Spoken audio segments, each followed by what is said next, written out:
Hi friends, welcome back to sports dictator channel. IPL 2024 ఒక నెల రోజుల్లోపే జరగబోతుంది.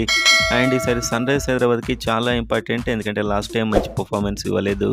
ఈసారి కొందరు ప్లేయర్స్ కూడా కొన్నారు. సో ఎస్ఆర్హెచ్ ఫైనల్ టీం ఎలా ఉంటే బాగుంటుందో కామెంట్ చేయండి. మీ ఒపీనియన్ కూడా నేను తెలుసుకోవచ్చు. అండ్ వీడియోని లైక్ చేయండి. ఎస్ఆర్హెచ్ అండ్ ఐపీఎల్ ఫ్యాన్స్ అంతా. అండ్ ఎస్ఆర్హెచ్ మెయిన్ సంబంధించిన అప్డేట్ కోసం సబ్స్క్రైబ్ చేసుకోండి. అండ్ వీడియోలోకి వెళ్దాం.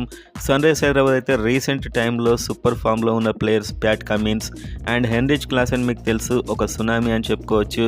అండ్ మార్కో యాన్సన్ కూడా ఫామ్లోనే ఉన్నాడు. అండ్ నితీష్ కుమార్ రెడ్డి కూడా మంచి ఫామ్లో ఉన్నాడు. సో మొత్తానికి ప్లేయర్స్ మయాంక్ అగర్వాల్ కూడా డబుల్ సెంచరీతో ఫామ్లోకి వచ్చాడు. అండ్ ఫస్ట్ మ్యాచ్లో టీం ఎలా ఉంటుంది యాక్చువల్గా మనం చూసినట్లయితే 4 విదేశీ ప్లేయర్స్ ఒకటి మాత్రం చాలా టఫ్. ఇందులో 3 places confirm, Pat Cummins and Aiden Markram కెప్టెన్గా కన్ఫర్మ్ అండ్ హెన్రిచ్ క్లాసెన్, ఈ 3 ప్లేసెస్ మాత్రం కన్ఫర్మ్. ఇంకొక ప్లేస్ కోసం చాలా హోరాహోరీ పోటీ అయితే ఉంది.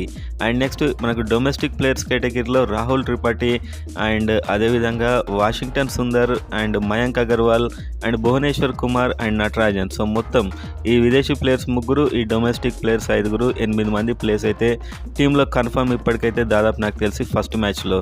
అండ్ ఇంకా 3 ప్లేయర్స్ అయితే ఆడాల్సి ఉంది. 2 డొమెస్టిక్, ఒక విదేశీ ప్లేయర్ అండ్ ఒక impact player. So impact player ఎలాగో స్వదేశీ ప్లేయర్, ఎందుకంటే 4 విదేశీ ప్లేయర్స్ని తీసుకుంటే ఇంపాక్ట్ ప్లేయర్ విదేశీ తీసుకోరాదు. సో కాబట్టి ఇంకొక టీంలో మొత్తం మీద 4కి ప్లేస్ ఉంది, ఒక విదేశీ, ఒక 3 స్వదేశీ ప్లేయర్స్. ఇందులో స్పిన్నర్స్ కూడా రావాల్సి ఉంది, 2 స్పిన్నర్స్ని తీసుకుంటారు దాదాపు. అండ్ ఈ 8 మంది అయితే ఇప్పటి వరకు కన్ఫర్మ్ అని చెప్పుకోవచ్చు.